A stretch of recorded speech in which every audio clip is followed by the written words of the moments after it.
Hey everyone, welcome back to the channel. If you're new here, hit that subscribe button because today we're diving into a wild modern love story that literally nobody saw coming, including the two people it happened to. This is the story of Maya and James, two people who technically met 3 different times before they actually met. And I'm not talking about some cosmic destiny thing. I'm talking about LinkedIn, a Ring doorbell, and the Spotify Wrapped incident that changed everything. Grab your coffee, get comfortable, because this one's a ride. So let me set the scene. It's March 2023, and Maya Chen is having the worst week of her professional life. She's a UX designer at a mid-sized tech company in Austin, and she's just found out her entire department is being restructured.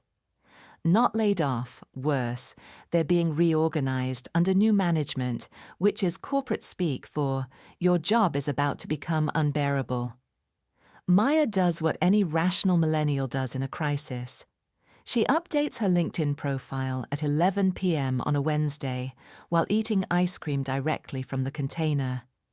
She's scrolling through her connections, trying to figure out who might know someone hiring, when she gets a notification.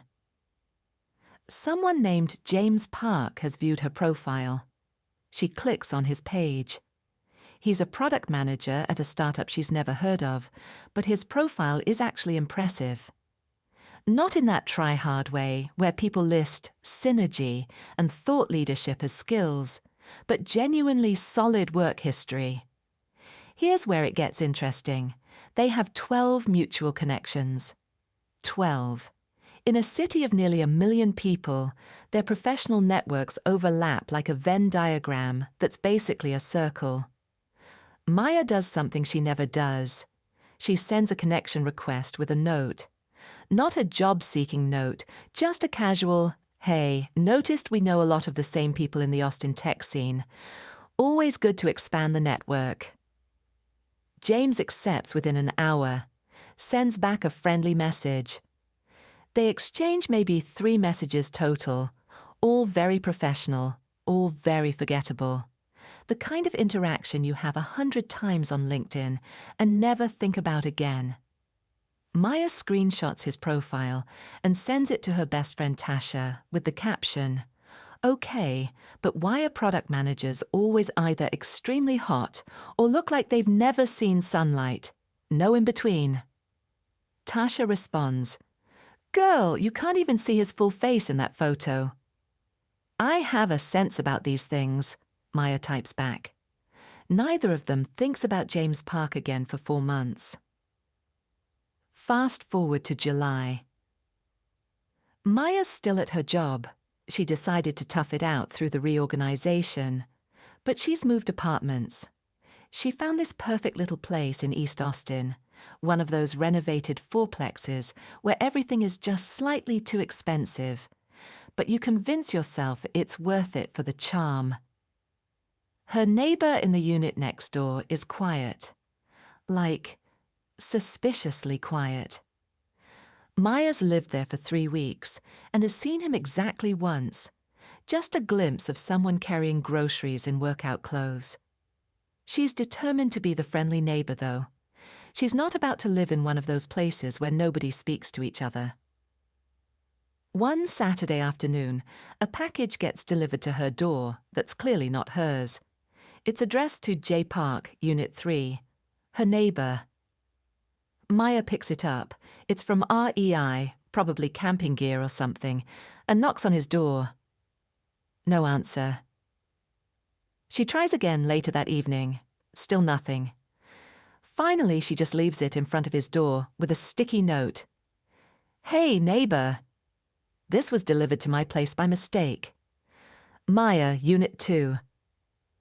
The next morning, there's a package at her door. It's a bag of fancy coffee beans from this local roaster with a note, "Thanks for saving my camping stove. Coffee's on me. James, Unit 3. Maya thinks it's sweet. She still hasn't actually seen this James person, but at least he's polite. She texts Tasha, My neighbor left me thank you coffee. Faith in humanity slightly restored. Here's what Maya doesn't know. James is having a complete internal crisis. Because James, yes, that James, recognized her name immediately. Maya Chen, the UX designer from LinkedIn, who he'd connected with months ago. He remembered because she was one of the only people who'd ever sent him a connection request that felt like it came from an actual human rather than a bot. When he saw that sticky note, he did what any reasonable person would do. He opened LinkedIn to confirm. Same Maya Chen, same company, same everything. And now they're neighbors.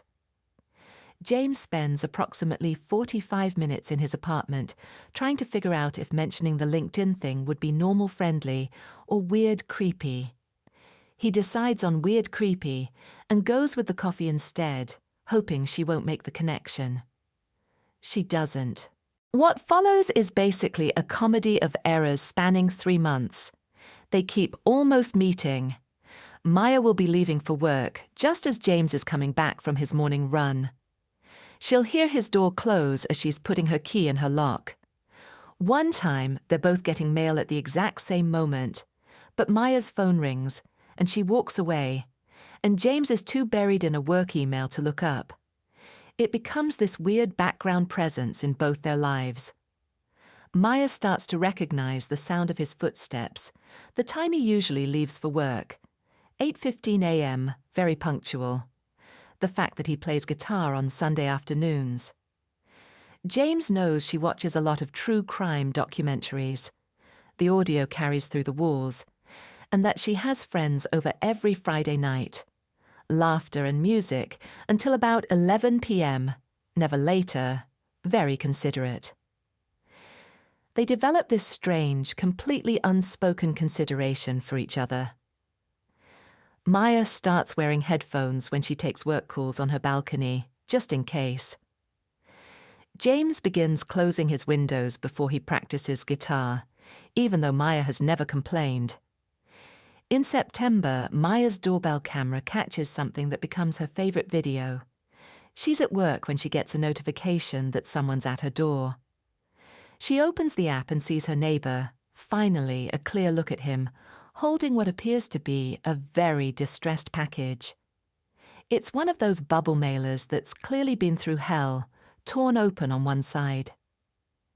He looks directly at the camera, at her, though he doesn't know she's watching in real time, with this expression of pure concern, and mouths very dramatically, "Your package is broken." Then he carefully, so carefully, places it on her doormat and disappears back into his unit. Maya is sitting at her desk at work, watching this, actually laughing out loud. Her coworker asks what's so funny, and she tries to explain, but it doesn't land. You have to know the context.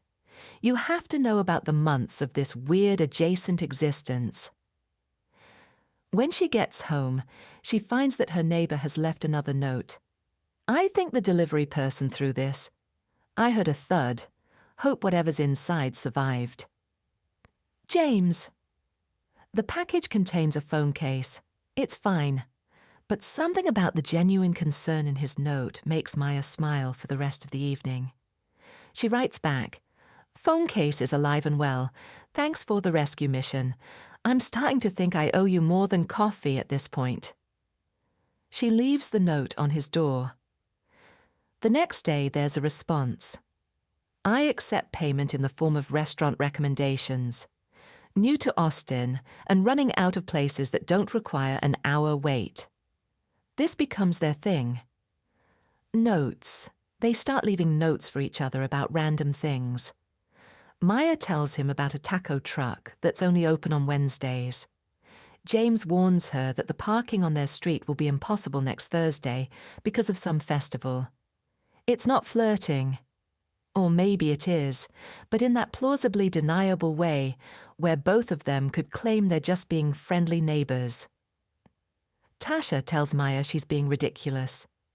"Just knock on his door and introduce yourself like a normal person." It's too late now, Maya insists. It's been months. It would be weird. It's already weird, Tasha points out, but Maya doesn't listen. December rolls around, and with it comes everyone's favorite day of parasocial oversharing, Spotify Wrapped. Maya is obsessed with hers. She's one of those people who shares every single slide to her Instagram story, complete with commentary. Her top artist is Phoebe Bridgers, of course. She's in the top 1% of listeners for Boy Genius, and her most played song is some indie track that has exactly 47,000 plays on the platform. She posts it all, every slide, with captions like, "This is what depression sounds like," and "calling me out for listening to the same song 312 times. Meanwhile, James is having a minor existential crisis in his apartment because his Spotify Wrapped has just revealed something that's making him question reality. His number 2 most played song is the same obscure indie track that Maya posted as her number 1. Not only that, when he scrolls through his listening history, he realizes something. He started listening to it in August. Right around the time Maya's music started occasionally filtering through the walls on Sunday mornings when she'd make breakfast. He'd heard it, thought it sounded interesting, Shazammed it, added it to his playlist. He's been accidentally curating his music taste based on his neighbor's weekend routine. James does what any person would do when they realize they've been inadvertently shaped by someone they've never actually spoken to. He panics. Then he does something incredibly bold and possibly stupid. He posts his own Spotify Wrapped to his Instagram story, something he literally never does. His last Instagram post was from 2019, making sure to include the slide with that specific song. He adds a caption, "Apparently I listened to this song 287 times this year. I have no memory of this. What is wrong with me?" And then he waits. Maya sees the story within minutes. She watches it once, then immediately watches it again. She screenshots the song slide and stares at it for a full minute. She opens her LinkedIn app. Don't ask her why, maybe muscle memory, and that's when it finally clicks. James Park, J. Park. Her neighbor is her LinkedIn connection. She scrolls back through their messages from March, looks at his profile photo. It's different from his Instagram, more professional, but it's definitely the same person. The guy from her doorbell camera, the note writer, the coffee giver. Maya sits on her couch, phone in hand, having a full internal meltdown. She texts Tasha. Tasha, my neighbor is the LinkedIn guy." Tasha responds, "What LinkedIn guy?" "The product manager I added in March when I was having my work crisis. We're neighbors. We've been leaving each other notes for months and I didn't know." "That's insane. And he has the same Spotify Wrapped song as me." "Okay, that's actually kind of romantic." "No, it's not. It's weird." "Why didn't he say anything?" "Girl, why didn't you say anything?" Maya spends the next 3 days in complete paralysis. Does she say something? Does she pretend she didn't notice? Is it weird that she went to his LinkedIn profile? Is it weirder that they've been pseudo-friends for months without ever actually meeting face to face? The universe decides for her. It's a Tuesday evening, December 12th. Maya is coming home from the gym, headphones in, mentally rehearsing a work presentation, completely in her own world. She's juggling her gym bag, her water bottle, her keys, and she's trying to unlock her door when everything falls. Everything. The gym bag spills open, her water bottle rolls toward the stairs, her keys skitter across the floor. "Oh, come on," she mutters, crouching down to gather everything. "Here, let me help." She looks up, and there he is. Actually, there. not a voice through the wall or a figure on a doorbell camera. James Park in real life, helping pick up her scattered belongings. He's taller than she expected. He's wearing glasses, which somehow wasn't clear in any of his photos. He's got paint on his hands, like he's been working on something. "Thanks," Maya says, accepting her water bottle back. "I've got this whole disaster human thing down to an art form." "I respect the commitment to the bit," James says, and he's smiling. And Maya realizes with horrible certainty that she's been developing a crush on someone through apartment walls for months without realizing it. They're both standing there, in the hallway, and this is it. This is the moment where Maya could just introduce herself normally and they could start fresh. Instead, she says, "I saw your Spotify Wrapped." James freezes. "You... what?" "The song. The indie one. I listened to it 312 times.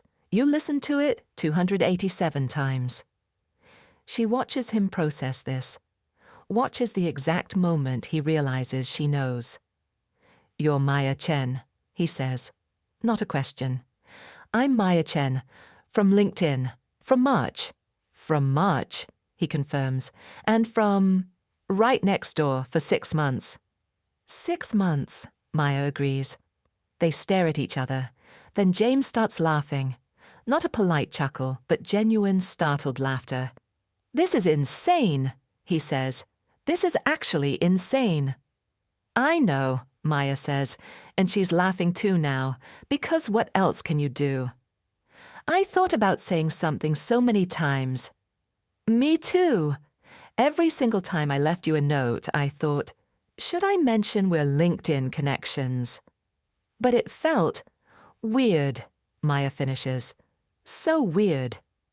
"But also, we've kind of been friends this whole time," Maya says. "Like weird note friends?" "The best kind of friends," James says, and there's something in the way he says it that makes Maya's heart do this stupid flutter thing.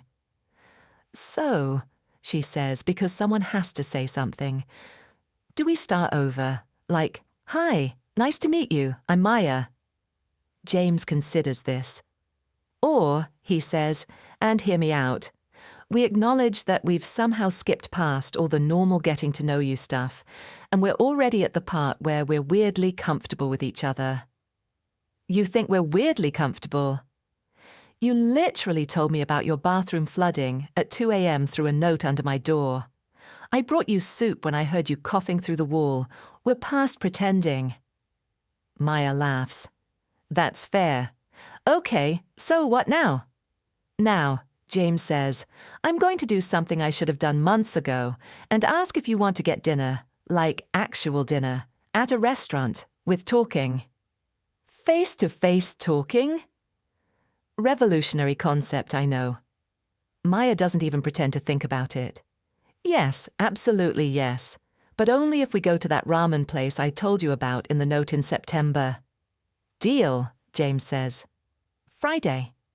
"Friday," Maya confirms. They're still standing in the hallway, neither of them moving. And there's this moment where everything feels suspended. All the months of near misses and parallel lives converging into this one conversation. "I should probably let you get inside," James says finally. "I just knocked on your door because I heard the crash and wanted to make sure you were okay." "I'm okay," Maya says. "More than okay." "Good. Great. Okay." He starts backing toward his door, still smiling. "See you Friday. Or, probably tomorrow morning when we're both leaving for work and doing our usual careful dance of pretending not to time our exits." "We can stop doing that now," Maya points out. "Can we, though? It's kind of our thing." And with that, he disappears into his apartment, leaving Maya standing in the hallway, holding her gym bag, grinning like an absolute idiot. Friday comes. Maya changes her outfit 4 times. Tasha FaceTimes her and gives a running commentary on each option.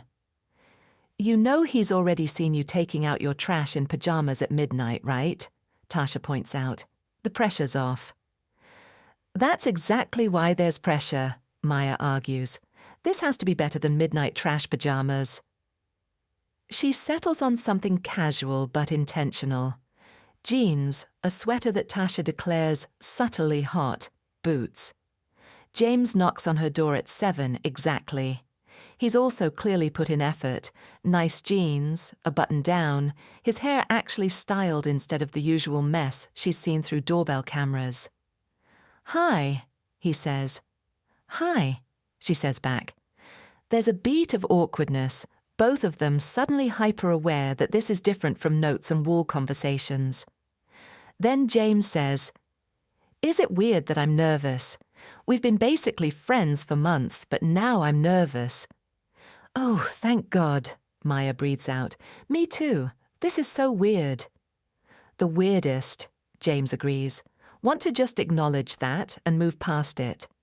"Please." The restaurant is perfect. The ramen is as good as Maya promised. They sit across from each other, and all the easy comfort from their note exchanges translates seamlessly into actual conversation. James tells her about how he moved to Austin in February for work, how he's been slowly building a life here, but it's been harder than he expected to meet people.